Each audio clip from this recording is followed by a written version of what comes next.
king of the world. You better start talking.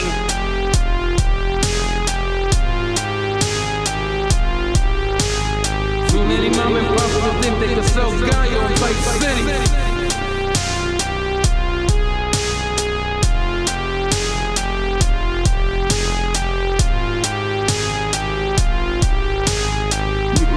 Good morning, fellow YouTubers.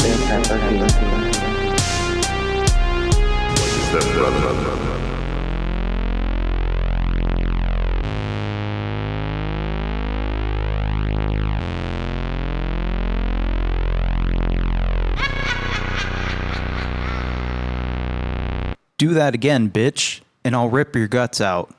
I swear on my daughter's life, you and your clan won't last long in this neighborhood. That is the eldest daughter in Dogtooth, the movie we're talking about today. Hey there, friends and family. This is Dan. I'm here at the podcast, the danandadamareafraid podcast, Family Extended Universe. It is episode 82. It is January 4th, 2026. First actual recording of the new year. And I'm joined here by my lovely Sunday companion, Adam. Sunday companion. Hey Dan, how you doing? You're my companion cube from Portal. I never played Portal. I was a big Half-Life fan, so you think I would have gotten aboard that? Half-Life 3? Has it finally been announced? It's coming out, I swear. Nah, man, I was an old school Half-Life. Half-Life 1, baby. I've never even played it. It's so old I never played it. So that's before my time, kind of. What you'll find out for most people, though, when they say they're Half-Life fans, they usually mean they're Half-Life mod fans. Because there are a lot of mods that came out. Gary's mod fans? Yeah. They're the ones who did the Skibbity toilet? Skibbity toilet. Skibbity doo-dah. We're just going to start singing on the podcast. This is going to become a singing podcast. It's a musical podcast. This is a movie about licking. Will you lick me? Adam, will you lick me? Let me lick you, Papa. Man, we're having too much fun on this podcast. We are breaking shit. This thing just explodes in my hand now because I dropped it. Dude, that's like whenever I would use a torch for my extracurricular activities, I would hold my torch in such a way that if it did explode, it wouldn't blow my hands up. So think about that. Keep it loose. Oh, God. It is episode 82. We're here. I'm glad you joined us. If you're listening, we love you. Thank you. Leave a review. Like the podcast. Like the video. Our bargain. If you leave a review, we'll read your review live on the air. So go ahead and do that. We'll leave a YouTube comment. We'll read it. I don't give a shit. Send us an email. You can come to my house and tell me about the podcast, and then I will, try to remember what you said, and I'll be like, "Hey, this guy came to my house." Please don't come to my house. I do have guns in this house. I will not hesitate. We have some leftovers. There's some Christmas leftovers, Adam. I'm gonna pop them in the microwave. We got we didn't last week. We had one thing we left off on. We talked about the Dreamers, and we didn't discuss what is similar. Adam, what if you didn't like the Dreamers, or if you did like the Dreamers, what would you recommend in its place, or what is similar? I have my two ready right now, but can you think of any? I guess the first one that would come to my mind would be Ken Park. I think just the exploration of young people and sexuality, like that, my mind's always going to go to Ken Park. If there's a scene of somebody masturbating, maybe not so much as a movie, because I've never seen the movie, but the book, Perks of Being a Wallflower, definitely got some vibes from that. A book that was very important to my young life, which was probably why I wasted so much time, because I was like, I want to be Charlie. I'm Charlie. But yeah, those are the two that come to mind. Speaking of Charlie, have you seen the Perks of Being a Wallflower movie? No, I haven't. Believe it or not. Are you familiar with the poster, the green poster? Yeah. I saw Charlie XCX posted on Instagram this week, and she like used that with like the tool you'd use to like steal a color from an image. And I was like, oh, is that what the brat? And she said that's what like kind of implying that was the brat color. That's awesome. That's cool. Charlie XCX is pretty sick.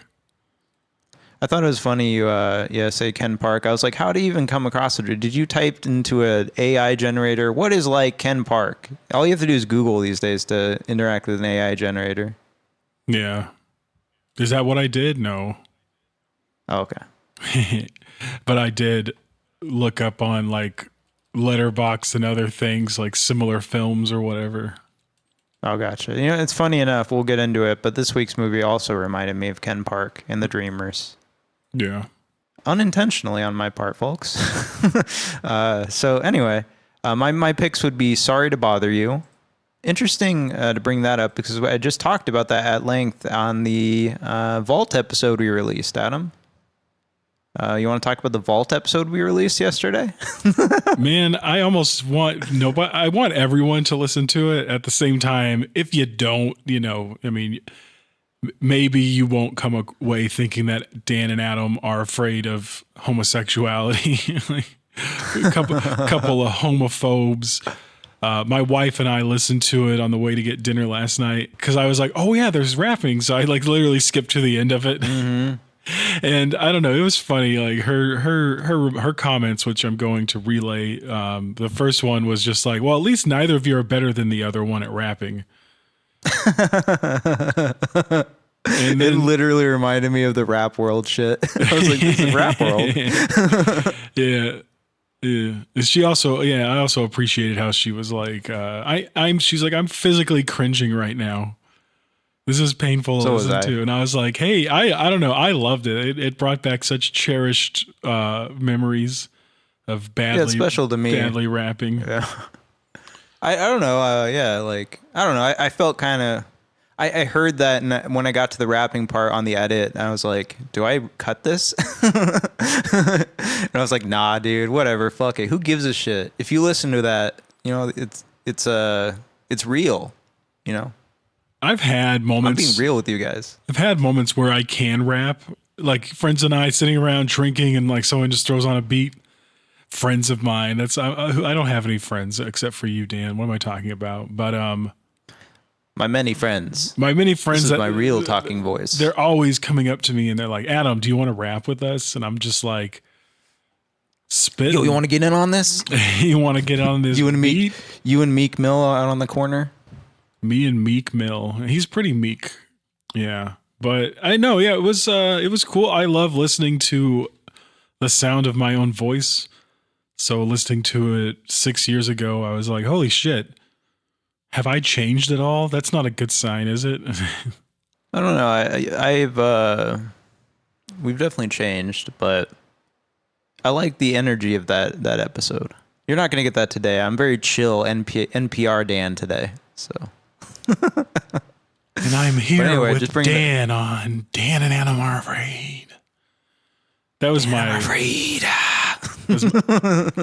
that was my Terry Gross voice. It's me, Terry Gross. I'm here to fuck the Fresh Prince. I don't know why that always pops in my mind. Oh, God. All right.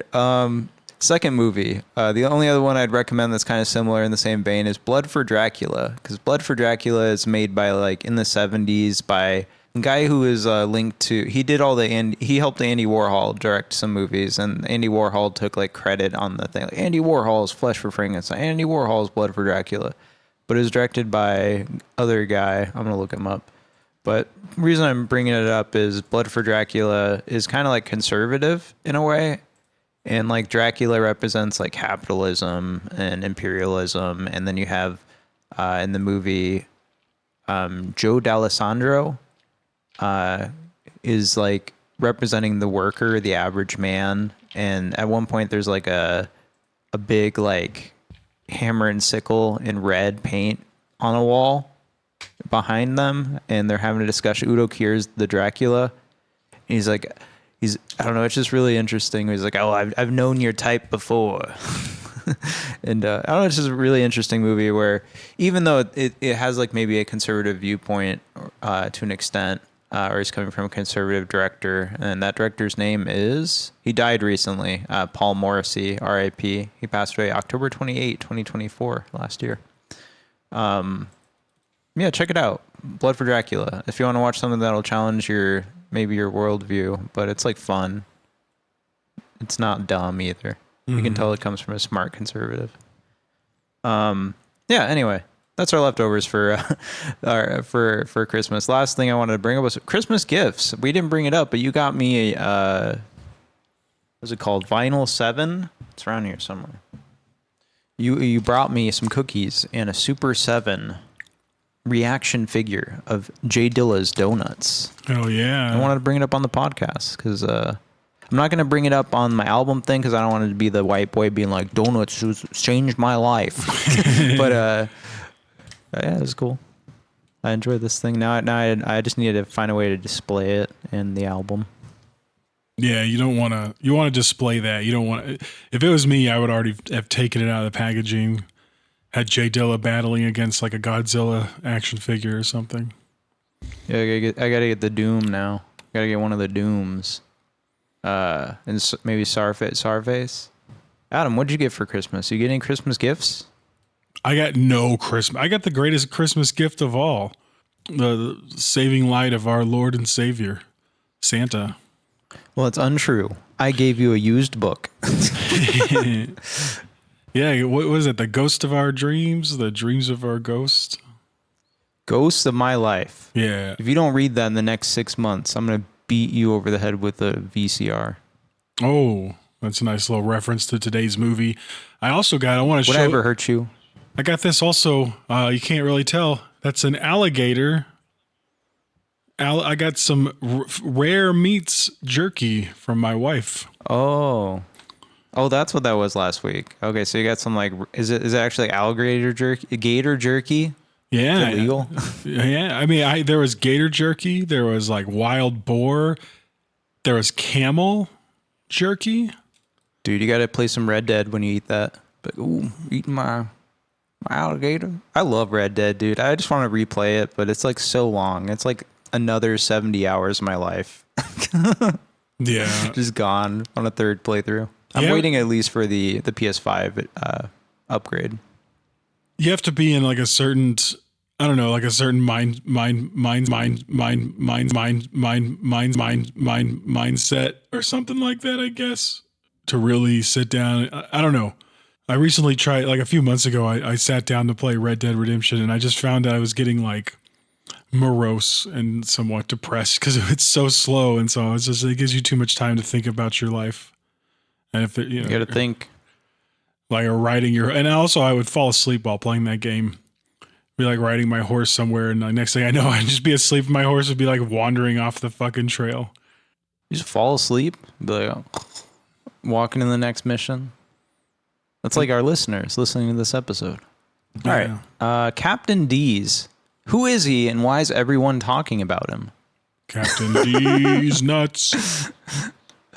Our friend Joey from Kentucky brought up Captain D's this week. And you mentioned having gone there when you were in the military. Yeah, they are, I mean, every military base, every army base, probably military base that I've ever been to has a Burger King on somewhere on post. And then when you wander around to like the PX or whatever, there's also going to be a Captain D's. Yeah, every base has like a certain set of like the same fast food restaurants. Captain D's. You can get fried fish, maybe fried chicken. I don't know. Probably just fried fish. You can get vegetables. Is it the healthiest fast food option, Adam? I very well doubt that. If it's not Subway, it's not healthy. If you can't lose weight like Jared. I saw a YouTube video recently about Red Lobster. And some guy went on Red Lobster. Is like, these are all dying, and he went in and no one was there. Do you think anyone's going to Red Lobster still? Do you think they're going to be gone soon? Who even goes to Red Lobster anymore? This generation does not want to go to Red Lobster. It's like $30 for one person. Yeah. All right. Next topic. I Love LA. I started watching I Love LA, Adam. You aware of this show? I'm actually not. Dan, you're aware of a show that I've never heard of. This is a new HBO comedy from written something, show created by Rachel Sennett, the It Girl. I mean, now she was in Bottoms. She was in Bodies. She was in Shiva Baby. I Used to Be Funny. This is her new show, and it also stars Forrest Whitaker's daughter, True Whitaker, and Odessa Azion, the lady everyone's talking about now. She was just in Marty Supreme. And I don't know, shout out the show. I love LA. It's getting a lot of comparisons to Girls and Entourage. And I heard Girls and I was like, oh, Adam and Brittany should be watching this. Why aren't they watching this? Yeah, why aren't we? I did like Girls. Check it out. Yeah. This is my attempt to not be sexist, because everyone immediately was like, this looks gay. This has already been done. Women suck. Dudes rule. So check out I Love LA. It's probably better than you think. I liked episode 1. Almost done with the topics here. I wanted to talk about Stranger Things and its series finale, Adam. Are you still watching Stranger? I remember you and your wife loved Stranger Things. You guys were like, we're into the strangest things on the planet, including the show. I like Stranger Things. I really love like season 1, obvious, season 2. I really like season 3. No, I'm not going to name off all the seasons, but I don't know. For me, it got a little long in the tooth. Everybody was obsessed with making hour and a half long TV shows. Every episode is 2.5 hours long. Vecnar. I'm gay. This is one of the, right? Isn't that like a big plot point of the? Yeah. The new season, yeah, you have the Israeli kid being like, I'm gay. He's an Israeli kid?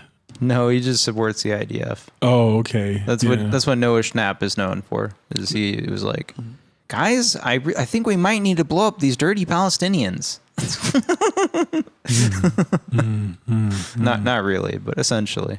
That's what they all believe. Our president kidnapped the the president of Venezuela yesterday, Nicolas Maduro. What the fuck? Yeah. I'm going to throw this out here. Adam's like, don't get political on the show. It's bad to kidnap heads of states of other countries. That's an act of war. If we got nuked tomorrow, like, that's on us. Yeah, it's wild. And then like we're trying to install the next leader over there, but already like their VP is like, no, like that's not how we fucking do things. So it's so brazen, dude. It's gonna be, I don't want to say interesting. It's gonna be terrifying. We're doing imperialism again. It's like 19th century imperialism. Yeah, like this is the type of stuff that like China would be accused of doing, like to Tibet, which maybe they did, but Tibet was a piece of shit slave state. But when we do it, yeah, fuck the Dalai Lama, CIA asset. CIA pedophile asset, yeah. Literally, he's like, let me suck my tongue. Suck my tongue. It's just cultural. It's just, dude, I wish I could get away with that shit. Like walk up to girls and be like, suck my tongue. It's cultural. Well, it's kind of like this movie we're talking about today. Before we talk about that, we're talking about Stranger Things, and every shot I've seen from the new Stranger Things looks like everyone's making that joke, but it does legitimately look like it came from it starts with one thing. I don't know why. Like that video. The like old school CGI, like awful, like they're standing in front of a green screen. Like that's how bad this shit looks. You know how much it costs to make that show, the season episode, Adam? It's gotta be like how much. It's gotta be like what, $1 million per episode? No. Overall, season 5 cost $500 million. Jesus. Yeah. I can't think of anything better than that fucking, yeah. Anything better for money to be spent on. The worst part is people are like, it's not that bad. People are just being negative. And I'm like, is everyone like, it's kind of the thing where it's like, if there's a somewhat decent original movie that comes out, everyone's like 5 out of 5. We're eating the absolute cinema. And it's like, it is good, but it's not like the best movie of all time. You guys need to calm the fuck down. People are starved. Our people are starved. My baby's hungry. My baby needs to eat. Like I said, we hungry. So let's get into our last point here before we get into the movie. I asked you this week, Adam. I gave you a very specific prompt. I said, pick three albums from your collection. Did you do this? Oh. I maybe saw you do this before the show. Yeah, I got some albums here. All right, so I'm going to kick it off so I can kind of give you a format. And I cheated because I have 4 albums. I'm going to do a bonus album at the end. But we'll keep it quick here so we can get into the movie. So these are just albums that we own, potentially physically, and that are important to us. So I wanted to talk about them real quick, explain how we got them and why they're important to us. Speed run. Hello, class. Today I brought my copy of Panda Bear's Person Pitch. This is the VMP Vinyl Me Please edition in light blue vinyl and white alternating. It's 2LP. This album's really important to me because, I don't know, man, it's like a bedroom pop shit. It's like the quintessential album from 2007 that ushered in chillwave in a lot of ways. A lot of musical experimentation that wasn't popularized yet. And in particular, when my cat passed away this year, I went and picked up her ashes. And that day I was like, I think they have Person Pitch over at this one location. I felt compelled to go buy it that day. So with my cat's ashes in tow, I buckled her in and we went to Zia Records and I bought this album on a whim. And so it's important to me in that aspect too, because I just think about the day I went and picked up my cat's ashes every time I look at this vinyl. But Panda Bear's Person Pitch. Amazing album, 5 out of 5. If you haven't heard it, put it on after this podcast. What about you, Adam?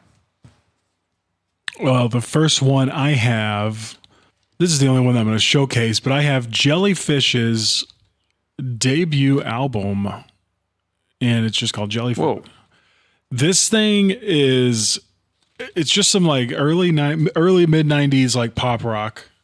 Nothing super special about it other than just like it's just solidly good music.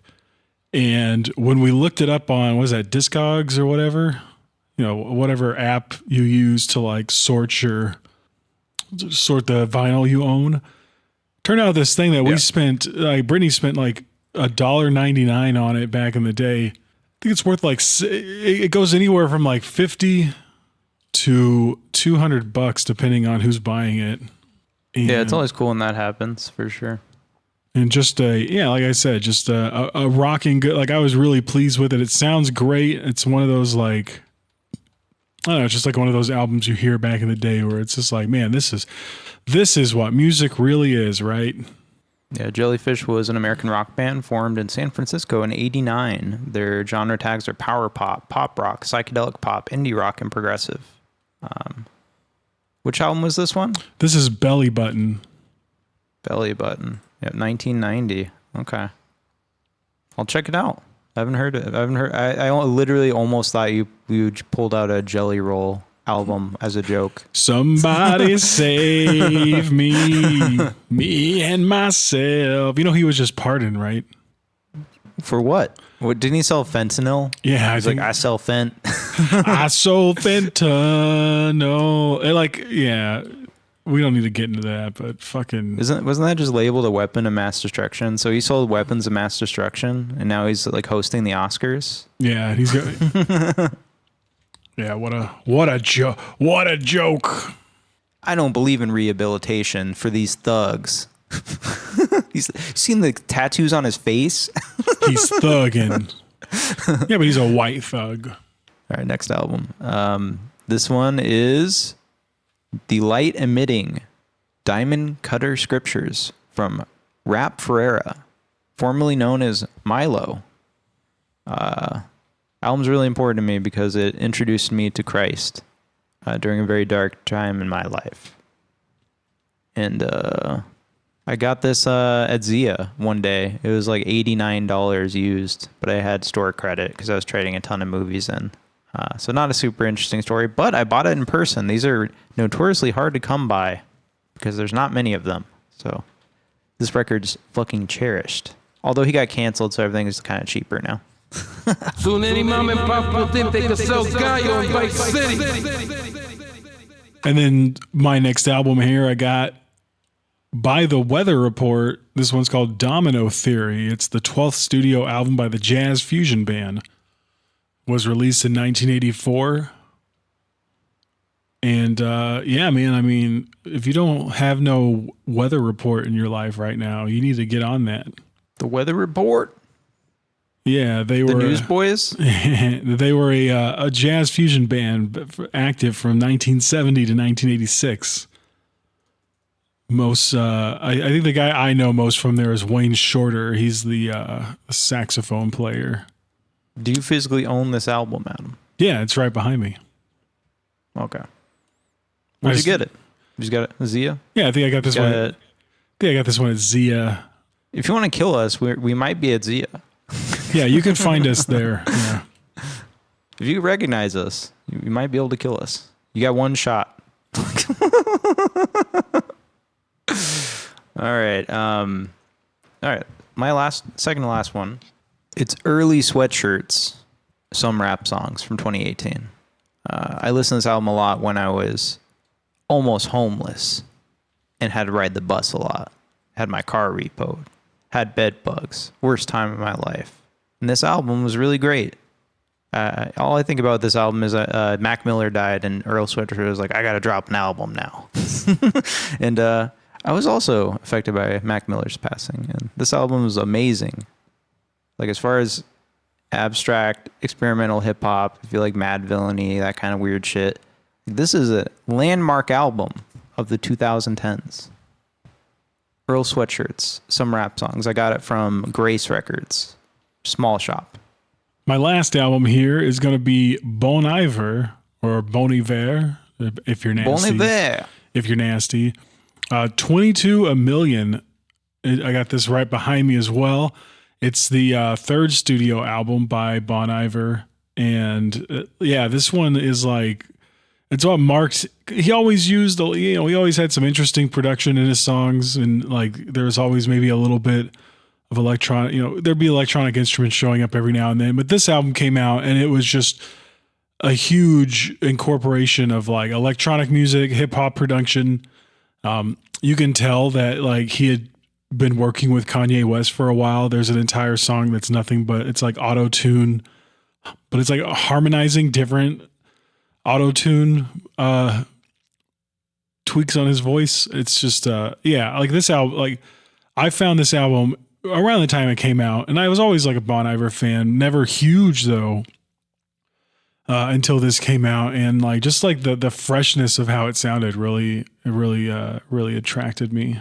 Yeah, little known fact, he helped Kanye on his song Heil Hitler last year. Yeah. All my triggers, Nazis. That's a good one. That's one I know you like. You love auto-tune. I don't know why you don't just have auto-tune on your mic somehow. Nah, for the show. But like, hey, who's Adam? I had an auto-tune plugin for Reaper, and it was pretty awesome, but I couldn't justify the monthly subscription to it because everything's a subscription nowadays. $50 a month. $50 a month to sound this good. All right, last album for me is Replica by 103 Point Never. Check it out, folks. I was listening to a video about Signal Wave yesterday, and I got really bummed out because it's about all these young kids that put out like vaporwave influenced shit, doing very Replica inspired stuff in 2020, 2021, 2022, and I'm just like, these years are just flying by, and people are taking up all the good ideas. I'm not going to be left with any good idea. All I got are crumbs. Now I'm like going back to the blackboard, and I'm like, what do I do? What can I add to the conversation? Also, Adam, I bought an album by Puzzle called Exhale at Zia for like $8. I got home, I looked on Discogs. It's worth at least 120. Oh, there you go. I'm not going to sell it, but yeah, the vinyl market's crazy. Check it out, folks. Go to your local record store and put your hands in the cash register. Your money, their money is your money. Now, Adam, we watched a movie this week. Yes, we did. We watched Dogtooth by Yorgos Lanthimos. Oh, I fucked it all up, so that's good. Coming soon to a theater near you.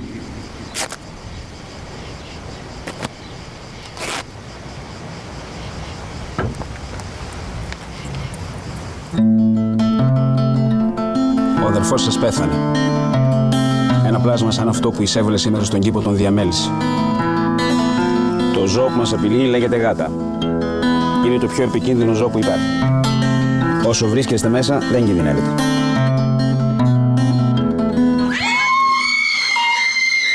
Ένα παιδί είναι έτοιμο να φύγει από το σπίτι του όταν πέσει ο δεξιός Κυνόδοντας.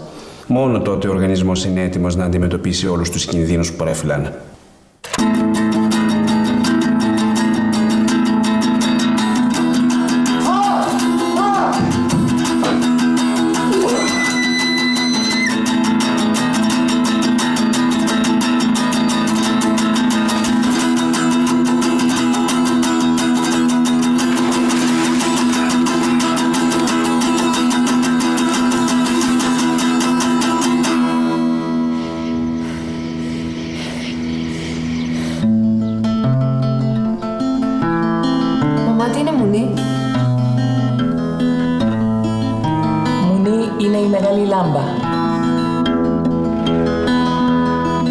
Παρ' όλα αυτά πρέπει να είμαστε προετοιμασμένοι.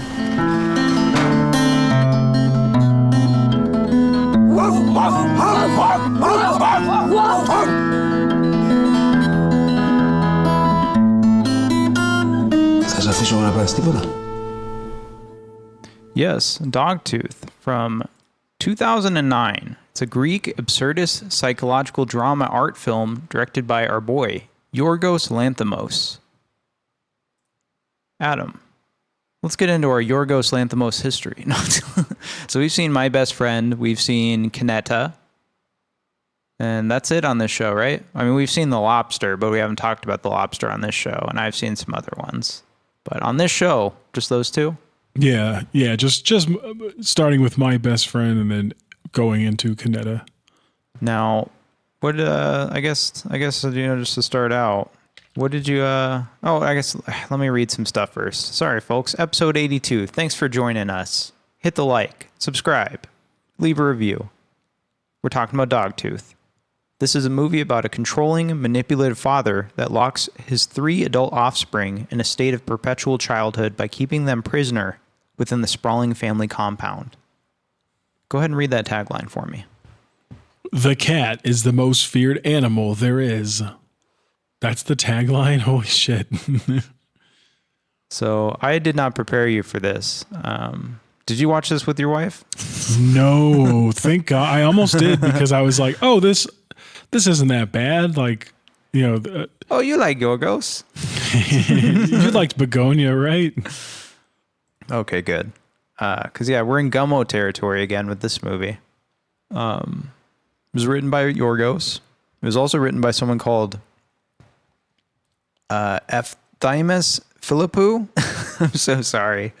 They also helped Yorgos write Dogtooth, Alps from 2011, The Lobster 2015, The Killing of a Sacred Deer 2017, and Kinds of Kindness as recently as 2024. Cinematography, this was shot by Timios Bakatakis. That was, Kynodontas. We talked about Kynodontas. Something called Attenberg, which I'm curious about, is produced by Yorgos Lanthimos. You have Necktie from 2013 by Yorgos, Lobster 2015, Killing of a Sacred Deer, The Lodge, which is like a random horror movie. I don't remember The Lodge. It had that kid from It. And the chick from Riley Keough from, what's that fucking movie we watched? Under the Silver Lake. And then I wanted to discuss real quick Fior Filate. Have you heard of this?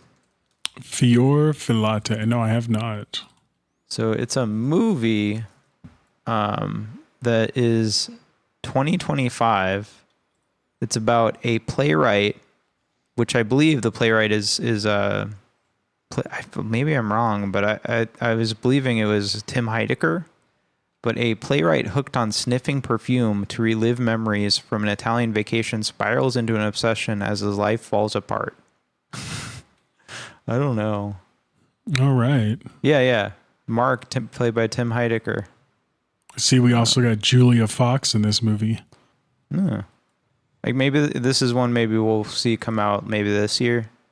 It's like a festival 2025 movie.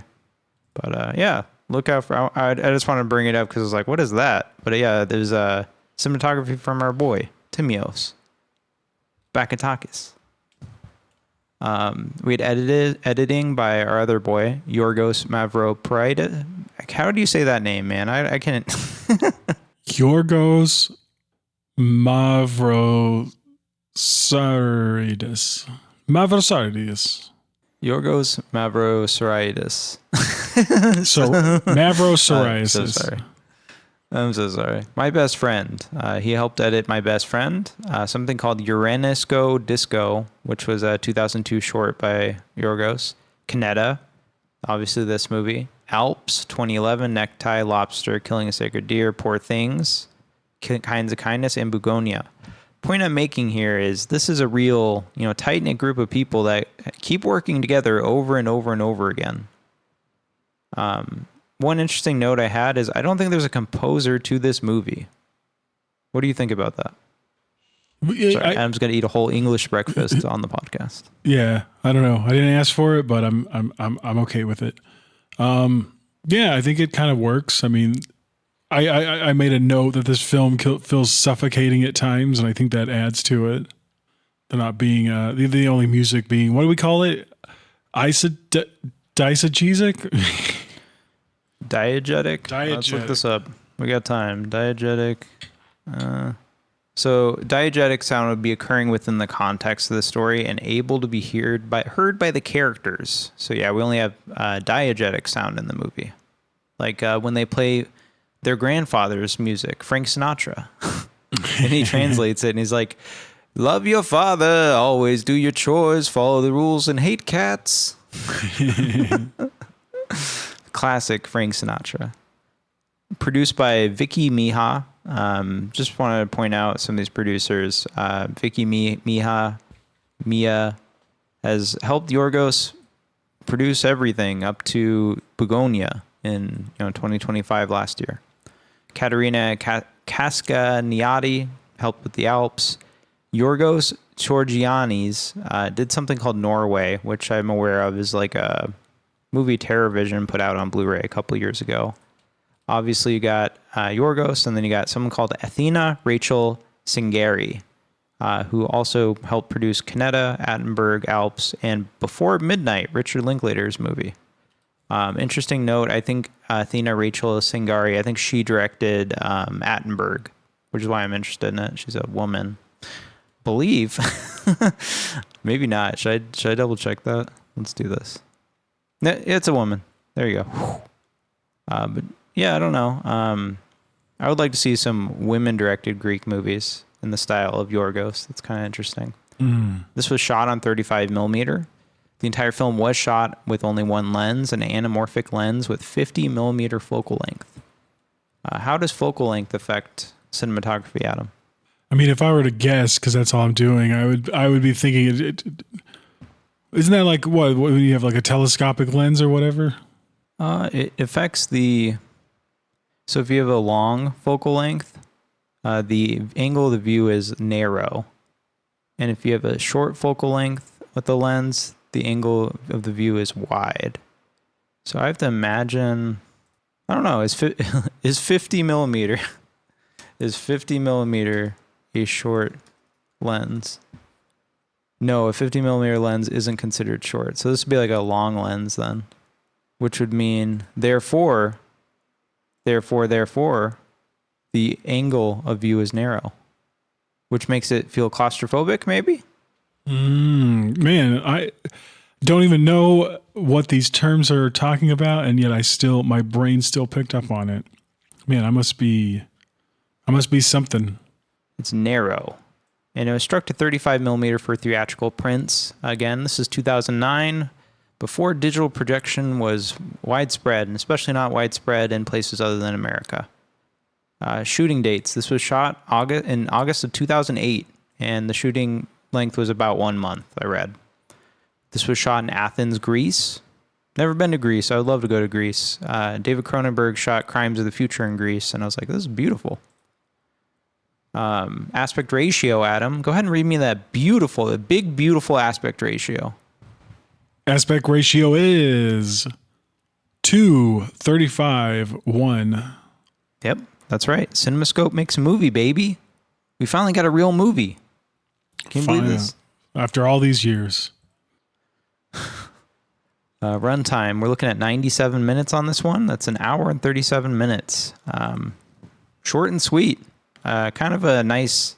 I just rewatched Marty Supreme yesterday, which is like 2.5 hours or whatever. And then I watched Matrix 3, Matrix Revolutions, and that was like 2 hours. It's nice to finish off all of that with a short and sweet movie that I actually enjoyed. Thoroughly. And then, real quick, production companies, Boo Productions. Adam, do you know anything about Boo Productions? I know that it's scaring me, but other than that, no. Since 2007, sorry, I have to wait for this to load. Since 2007, Boo Productions has emerged as one of the most successful Greek production companies. Boo Productions has produced numerous award-winning commercials, feature films, and television shows, such as Dogtooth. Here they have it linked incorrectly as Dogtooth. Can you imagine if this was Dogtooth? You think it would have sold better? And then Attenberg. So, another Attenberg reference. Maybe we need to take a detour down Attenberg Lane.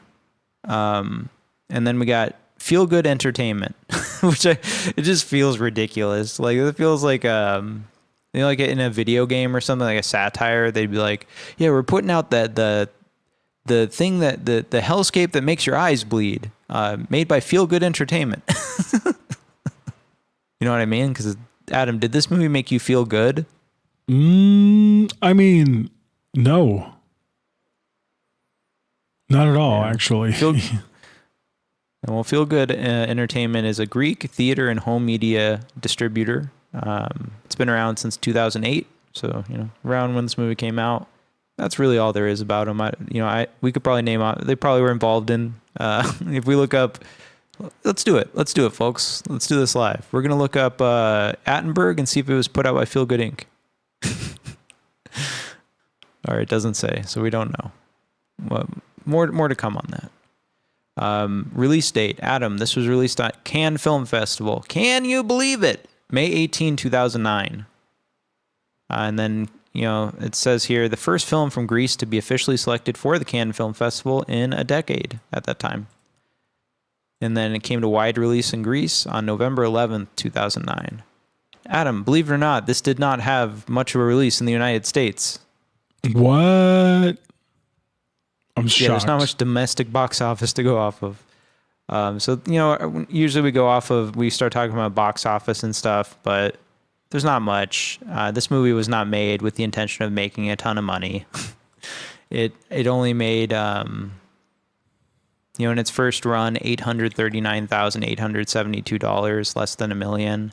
The budget on this was 250,000 euros, which translates to 293,212.50, and then if you adjust that for inflation today, basically he had 442,984 to work with, so just under 500,000. Sorry, so $500,000 movie. Adam, is that what this feels like?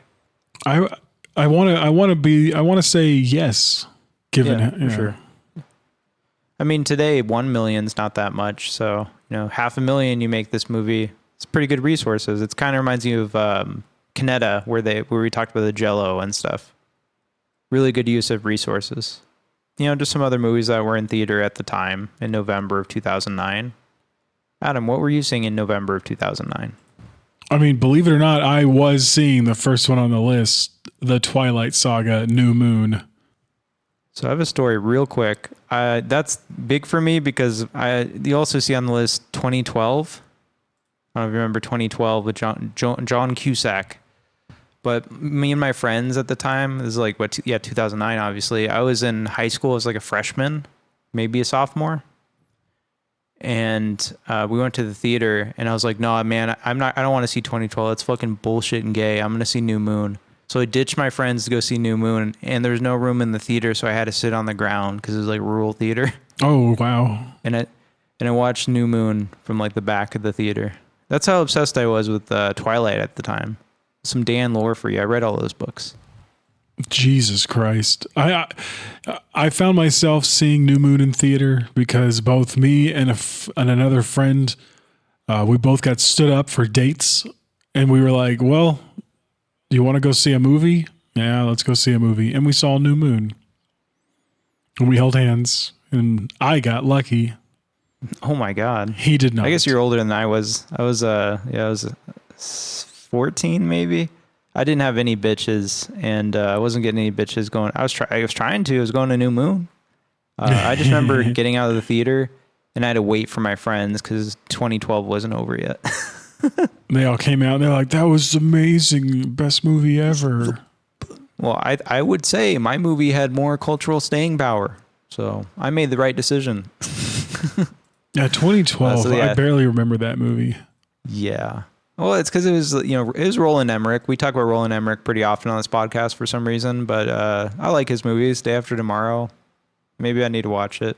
I mean, you have the Woody Harrelson character. It's all crazy. It's like, woohoo! While like a fucking wave hits him. Anyway. All right. Other competition. The Blind Side, Adam. Do you remember The Blind Side? You got to protect your blind side. That's your quarterback. You hear that, you big black? You hear you big black asshole? That's that movie, right? Yeah, basically. And my girlfriend was telling me a story about how Sandra Bullock was dating some guy named what was his name? Like, he's a motorcycle guy, something Lee, James something, James, not James Dean. Who's the motorcycle guy? Jesse James. Jesse James, and apparently he got canceled because he had a bunch of like Nazi memorabilia in his house. You hear anything about that? Can't say that I'm really plugged into the that side of the news. We're looking this up on the pod. Nazi memorabilia. What's his name? Jesse James? Jesse James. I thought he cheated on her too. CNN official interview. Jesse James quoted as saying, "I'm not a Nazi." All right. Looking at that, if you will. Blindside fucking sucks. Damn. But it is emblematic of the time period for sure. 2009, like the American identity. God, he also cheated on Sandra Bullock. Like, who cheats on Sandra Bullock? Like, that's Sandy? insane. Miss Congeniality? Miss Congeniality herself. Speed herself.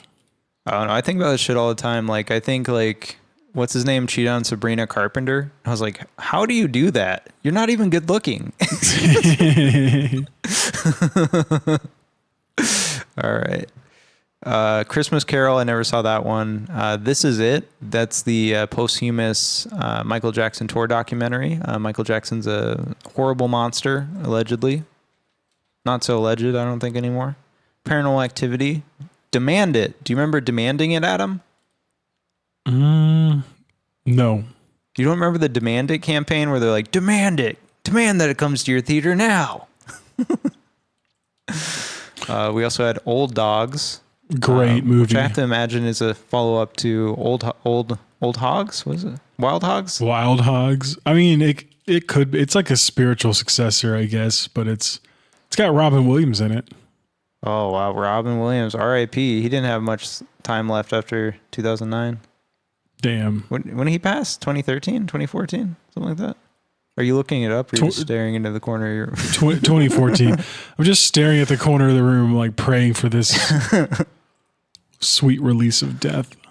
We also had Precious, which another one emblematic of the time. Holy shit, Precious. The Men Who Stare at Goats. The Fourth Kind. Whoop, whoop. The Box. Law Abiding Citizen. Fantastic Mr. Fox. Zombieland. The Road. The Invention of Lying. I thought The Invention of Lying was an interesting one to know. Do you remember that Ricky Gervais comedy? Yeah, I saw that one in theater, actually. I was going to the movie theater a lot in 2009. Yeah, movies used to be good. That's what I'm saying. That's why I cover this shit, because I was like, can you believe this was 1 month? 1 month, Adam. This is 2009. This wasn't like that long ago.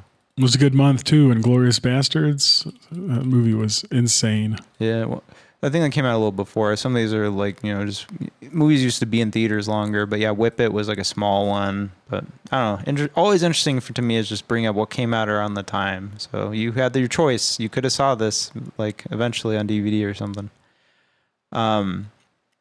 that's it. That's it. Now we get into the movie. Now, Adam, I want to apologize up front because I don't have any plot. But thankfully, Adam, there's not much plot to this movie. But I do remember what happened. So let's talk about it.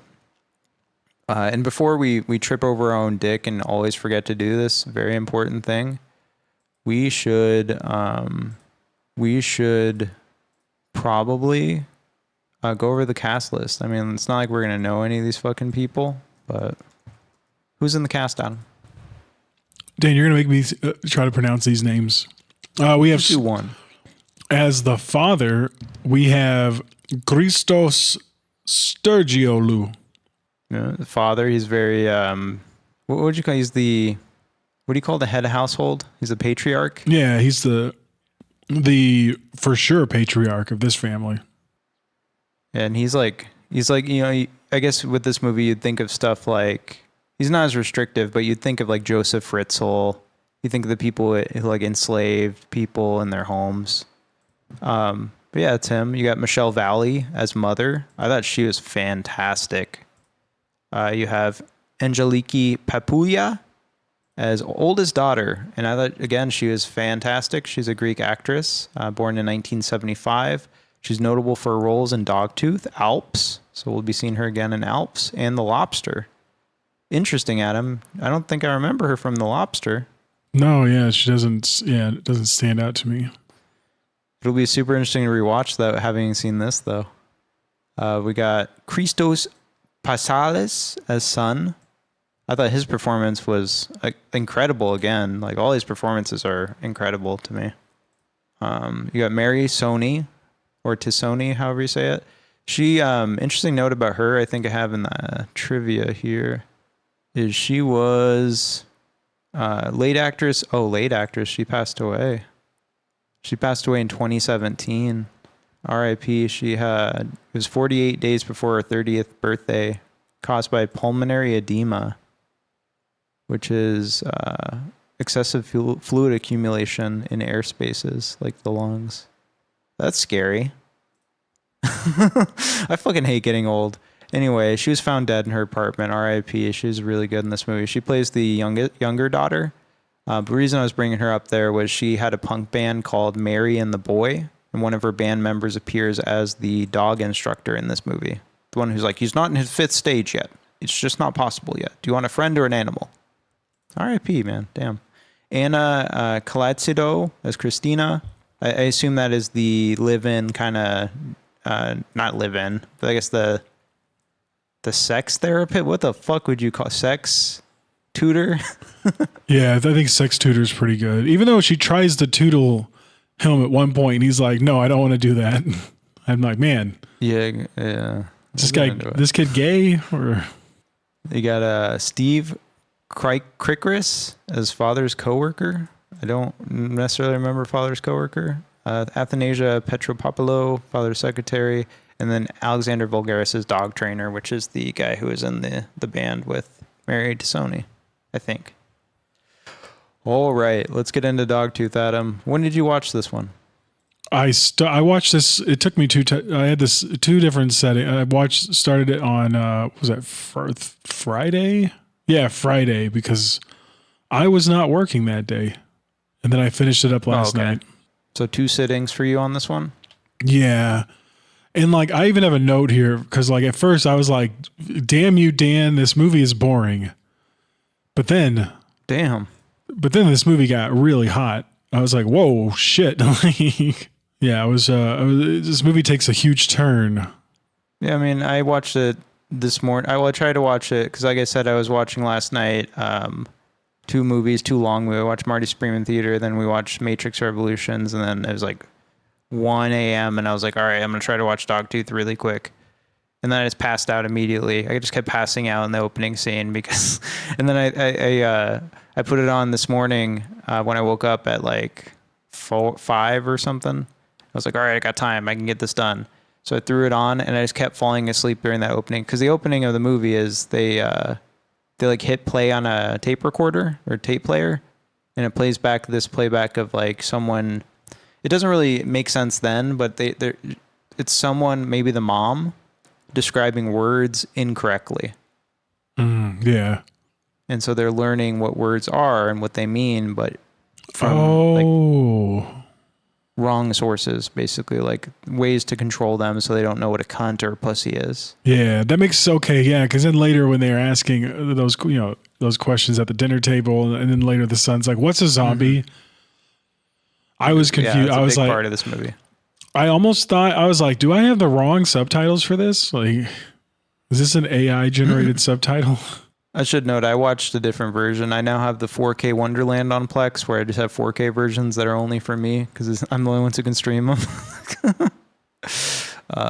So I had a pretty good copy. I hope yours was decent. Yeah, no, it's fine. And then, oh yeah, you're right, because it's just all nonsense. They're like the C is a leather chair with wooden handles, like we have in the living room or whatever. And I really appreciate how Yorgos does this in his movies, where he just like throws stuff into a scene without much explanation for it, and you just have to like pick up on it as you go, or the next day when you're talking about it. You know, it makes me he's a real filmmaker. Yeah. So much about Kynodontas. Like I was like, what the fuck is even happening right now? And then you get to the end and you kind of have an idea of what you just saw. Yeah, that's a movie I'd want to rewatch just because I'm like, I have a better idea of what's happening. I can maybe make sense of it a little bit more. But yeah, it kind of reminds you of Under the Skin a little bit. Under the Skin, that movie opens with dialogue, like with no picture, no visage, just words being spit out. It's the alien learning how to speak English. Kind of reminds you of that. Now, I just wanted to mention that this the movie is a selection at Cannes, right? And David Lynch in 2012, he called it a fantastic comedy during an interview. So it's fun to know. I don't know. You know, people are really precious about David Lynch, and they're just like, he just watched Sunset Boulevard and whittled his tools and fixed his pants. But it's like, you watched Dogtooth. You watched this movie we're talking about this week. That's funny. Movie opens, like we were saying, with the weird dialogue word thing. And we're introduced to our, I guess our main cast, which is the daughters. And the son, I think, is in there too. I'm not sure. I'm going to scroll through. Definitely the daughters, but it cuts immediately to, we're introduced to, what is her name? Goddamn. Is that Christina? Christina. And so the setup is the dad like picks her up from either work or an undisclosed location, wherever they agree on. He picks her up in his car and has her wear a blindfold. So that way she can't obviously doesn't know exactly where they're going. I don't know why, but this reminds me of The Vanishing, which is a Criterion movie by somebody. It's called Spetters. Really horrifying movie. Kind of reminded me of that. And he brings her over to the house, and we're introduced to the son character, and he's like, "Yo, you're gonna have sex." And yeah, you're saying like this is boring, but like we have full on nudity. 6 minutes into the film? Yeah, full penis nudity. I thought like the way they were having sex too was like, again, it was just so detached, right? Like you're just watching. It's very cold and clinical. Yeah, it's like watching a science experiment. Tell my wife that we should do that sometime. Like you just have to be like, no talking, no noises. Just want to have an artsy love scene. After watching this, you'll be pleased to know, Adam, this is how all my sexual encounters go. As an autistic man. You guys just like get close to each other and just wordlessly get yourself ready, and then do I have consent? I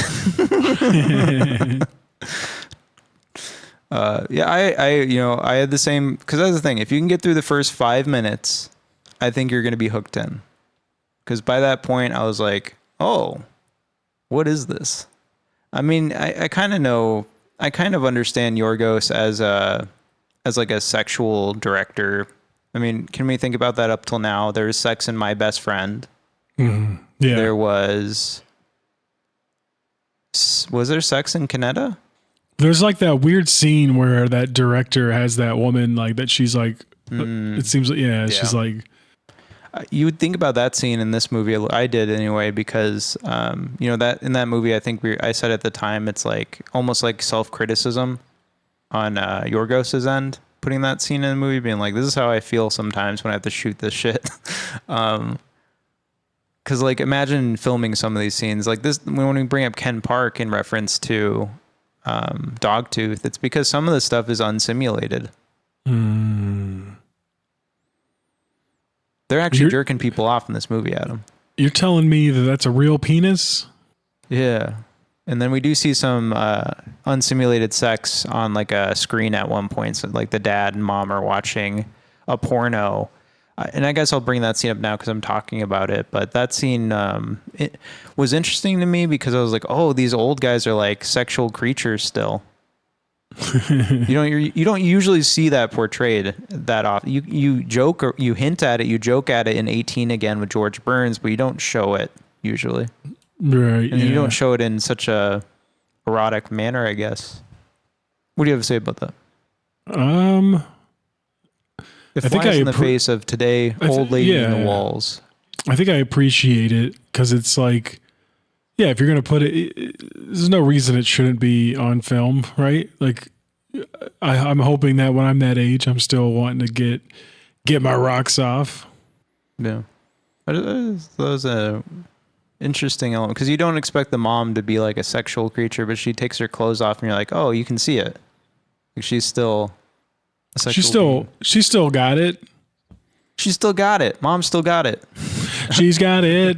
Yeah, baby, she's got it. And then we have the, I think, don't we immediately after that have the scene where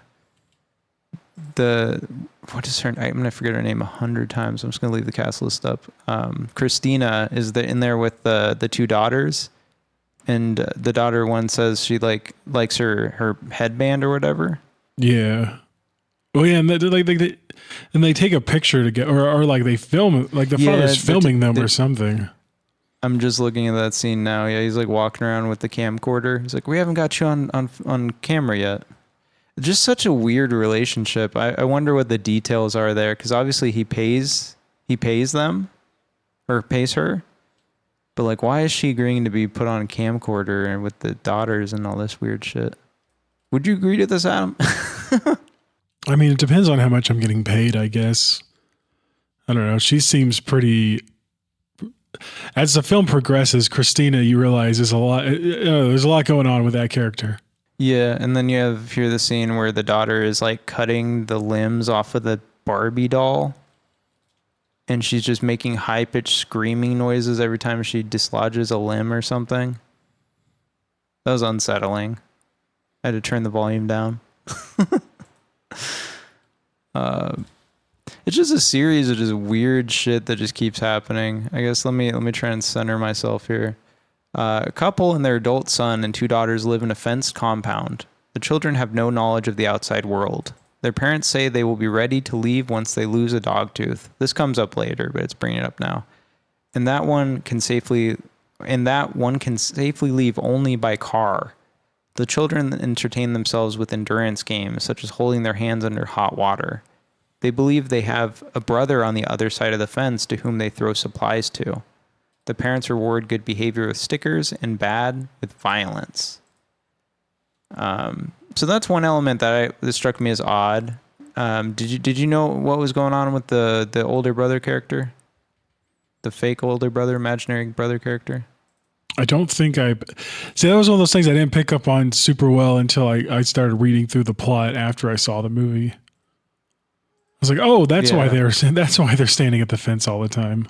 Well, yeah, because you have the scene where the brother like grabs like some, or is it the brother? No, it's the one of the daughters. I don't remember which one it is, maybe oldest or eldest, but she cuts some of the cake off, puts it in her pockets, and throws it over the fence.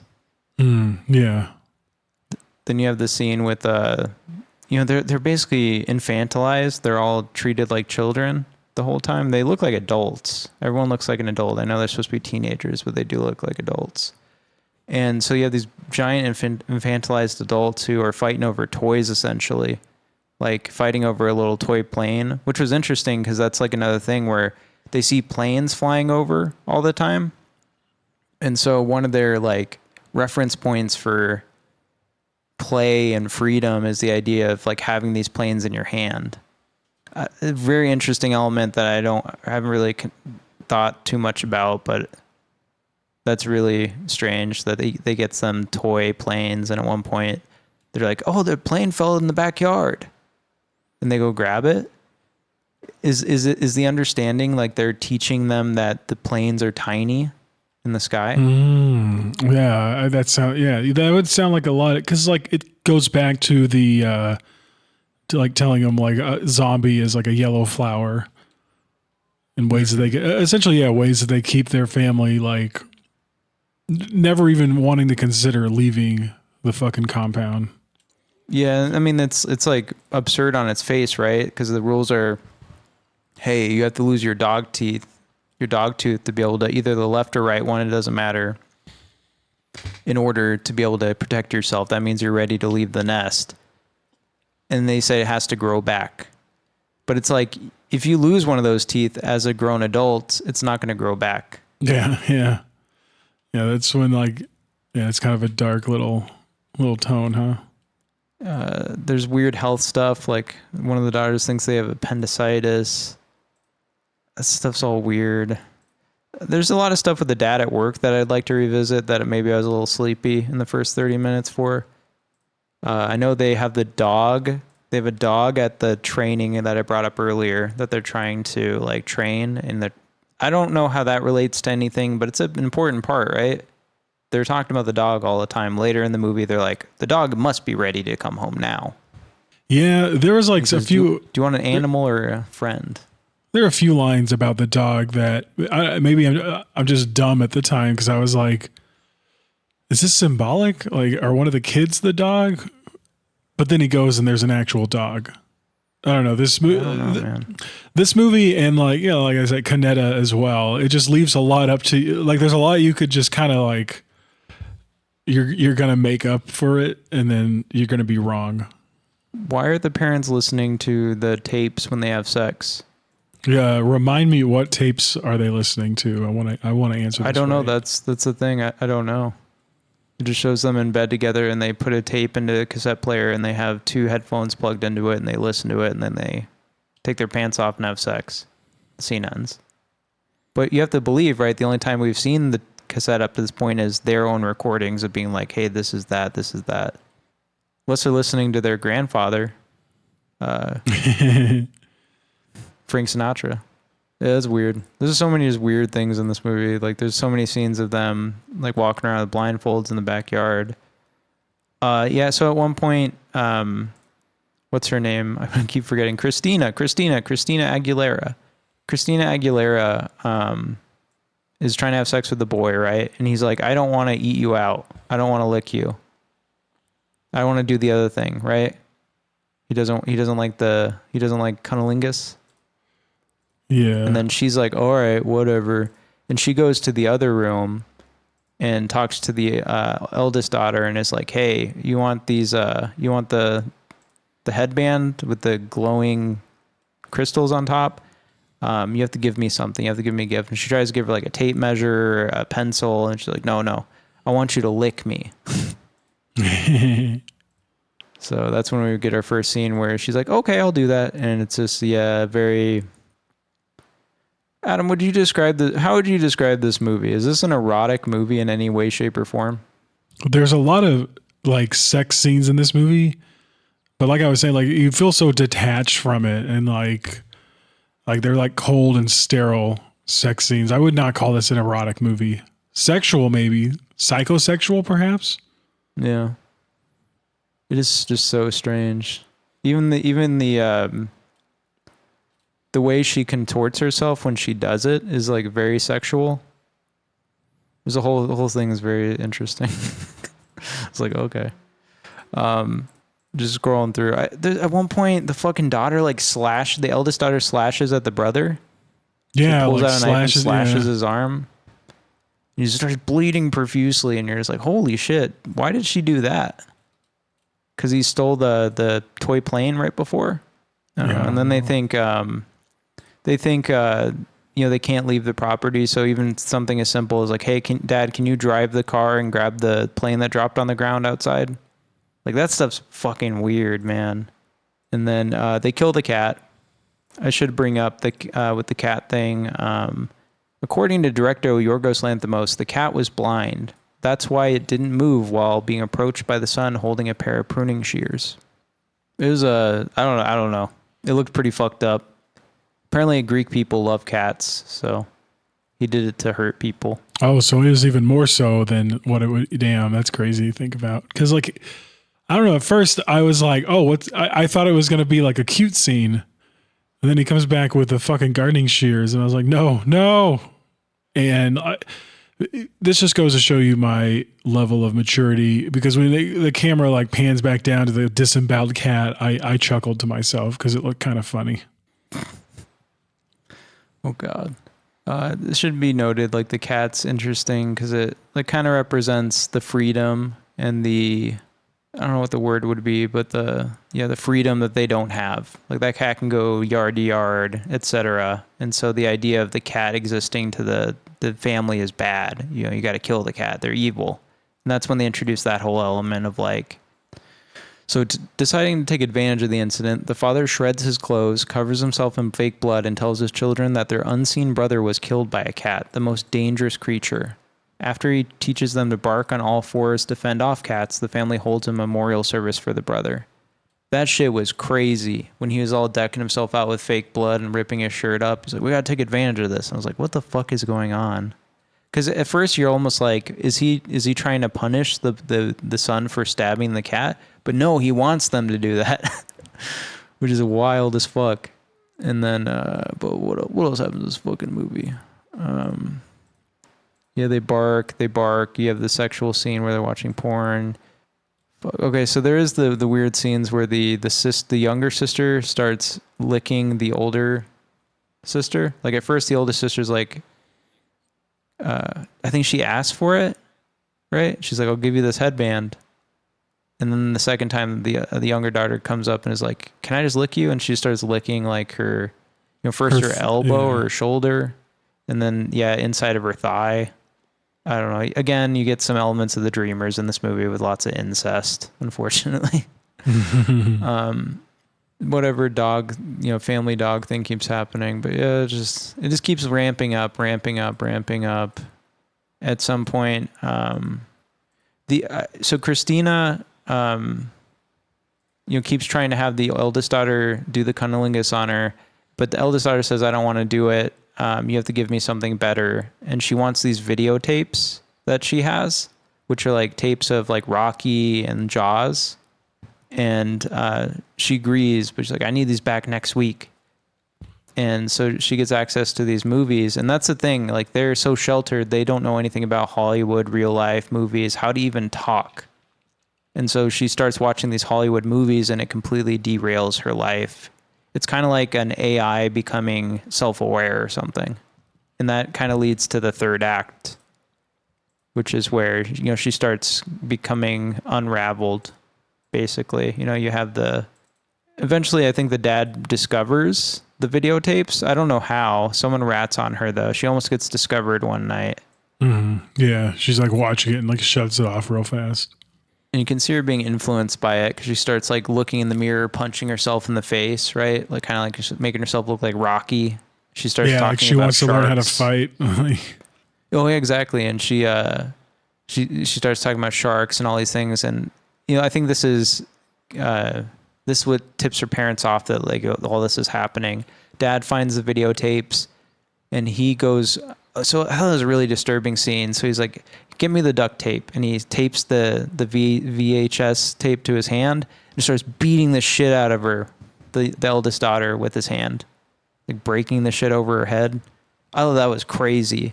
And then he does the same thing when he goes over to Christina's house. And he's like trying to, have a small talk conversation with her. And then he breaks a VCR over her head and is like, fuck you. I hope nothing good happens to your family and they have bad influences and shit. I don't know, man. All this shit was crazy to me. This is nuts, Adam. Adam, it's nuts. It's literally nuts. These are huge parts. These are huge parts here. And then, yeah, I mean, you basically just get to the dance scene where they have the small party. It's the Japanese poster, maybe many posters, but the daughter starts doing a dance from Flashdance, and it disturbs the parents. You think of The Exorcist. She goes to the mirror later in the night, and she beats the shit out of her face with like a small weight, and you realize, oh, she's knocking out her dog tooth. And so she's bleeding profusely into the sink late in the night. She escapes. She runs outside, something they would never do, which is go outside at night, because that's how their older brother died by the cat. Mm-hmm. She walks outside, and you expect, oh, she's going to walk right out and leave. No, she gets in the back seat of the car, because cars are the only safe place to travel.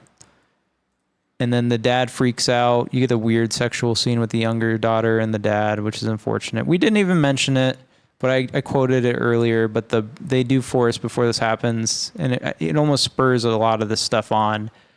Because they fire Christina, and they are like, oh, we're going to have one of the daughters start having sex with the son, with the boy. Should be noted by this point, Adam, no one has a name in this movie. Literally. Yeah. They have not given the children names. And, well, yeah, even when the son like says something about like his plane getting thrown out, he's like the elder. Mm-hmm. Yeah, and they, she's introduced to the concepts and names in the movie with Bruce. Remember the scenes with Bruce? Call me Bruce. She's like, when you say Bruce, I'll respond. But they force the son to have sex with the oldest daughter, and he like chooses between them in the tub and like fondles them and shit. Very weird. But anyway, she escapes. She gets in the back seat of the car. Dad doesn't know. He's freaking out, running across the property. They don't find her, and that's that. Now it's just the younger daughter and the son hugging in bed and kissing, and it's disturbing. Yeah, it was not hot. It wasn't hot. No, and that's really it. The dad goes to work the next day. She's assumedly still in the trunk. And you expect, the camera's focused on the trunk, and you expect her to get out and start running and making a run for it as soon as he gets inside the workplace. But she doesn't. And the movie ends. Yeah, that's it. What do you think that ending's about, Adam? Well, part of me thinks that, like, the whole crux of this film is like, oh, a family that is too insulated will become founded on lies and abuse. And if I take it literally, I'm like, oh, she literally bled out in the trunk and is dead. I'm not entirely sure what that means, other than like, oh, well, once you've been infantilized like that, there's no escaping. And that crossed my mind too. The other thing I read someone say was she literally didn't know she was supposed to. Oh, she There's just no thought concept of escape. Oh, she just thought that get in the car and then you get out. Yeah. But what does she do from there? So we got some more stuff to talk about with this movie, some trivia. The inspiration for the film came about because of a discussion Yorgos Lanthimos was having with some friends who were about to get married. When Lanthimos expressed doubts about the institution of family itself, he was struck by the idea about what would happen to a man who went to the ultimate extreme of protecting his family. It's kind of what we see here, the ultimate extreme of protecting his family. My boy! Well, yeah, because it's not like the subject matter... Go ahead. Well, it's not like he's not holding his family in there necessarily, like, it's not like a sex thing, It's not like some creepy, he's having sex with all of them thing. Like, yeah, the incest comes along later, but even that is like... a product of him trying to keep everyone inside. Yeah, yeah. He can't trust anyone anymore. Because the subject matter was so claustrophobic, the choice was made to set the film in as big and expansive a house as the production could find, complete with a swimming pool and enormous garden. Children's names are never given, because they don't have names. Same thematic premise as The Castle of Purity from 1973. Arturo Ripstein, assumedly the director or writer of that movie, said he wanted to send a message to director Yorgos Lanthimos saying, I hope we win the night of the Oscars when this movie was nominated, suggesting that Lanthimos' movie was based on The Castle of Purity. Even though it is a lot like the 1973 movie The Castle of Purity, director Yorgos Lanthimos has never spoken about the similarities between the two movies. Have you heard of The Castle of Purity, Adam? No, I have not. Well, as I read there, it is a 72, tells me here, Mexican drama film directed by Arturo Ripstein. It's based on a real-life criminal case that took place in Mexico City in 1959. Gabriel Lima, a chemist who manufactures rat poison, is convinced that the outside world is harmful to his family. Therefore, he keeps his wife Beatrice and their 3 children locked up in a large house. The fragile situation emerges when he realizes that his children, Porvenir, Utopia, and Voluntad, are entering adolescence. Interesting. We might have to check that one out. Add that to the list. Castle of Purity. And then title comes from one of the lies the parents tell the children, that they'll only be ready to leave the household when their dog teeth fall out. I do have some letterbox reviews here. Can you read the first one for me, Adam? Yeah, user Sibon said, Yorgos literally every time he finishes shooting a scene, haha, I'm so random. I can't believe I just did that. Then I'll read a more serious treatise here that kind of shaped how I viewed this movie now. User Lisa, on February 14, 2011. Dogtooth is disturbing. It creeps into your psyche and stays there for days. It plays like an absurdist comedy at first, but quickly shows its true colors. It is gripping, compelling, shocking, an extremely sad story of 3 nameless, nearly adult children who live in a world created exclusively by their parents. By nameless, I don't mean that we are never told their names. I mean they have no names. The implications of this are enormous. Take a minute to think about how different your life would be if you did not have a name. In their particular environment, one in which the discipline is fairly extreme, the children must be completely attuned to the parents' whereabouts and commands at all times, because, well, they can't be called individually.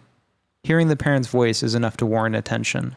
This is reinforced by a timed game the mother plays with the children, whereby they are blindfolded and must make their way to her and various parts of the yard as she reads out the ticking stopwatch. In an essential scene whose importance could go unnoticed, one of the children has been exposed to the concept of having a name. She comes to understand what it means to be referred by it. One could argue that this is the pivotal point in the story, the beginning of an identity for the young woman that leads to a quest for independence. One could see the film as a political statement about subjugation, power, and deceit. I saw it as a focusing on the more fundamental issues of language and conceptualization and how they inform one another. When you see the film, keep this in mind at the end. You can keep reading, there are no spoilers. You will ask yourself why one of the girls didn't do a particular thing. The answer is not that she couldn't do it, but that she didn't know she was supposed to do it. Therein lies the horror. The children live in a very small world indeed, with limited language and concepts. Perhaps we all do. Adam, we didn't ask earlier in the show, would you recommend this movie? Would you recommend Dogtooth? Just like thinking about all the people in my life, this would be a difficult recommend.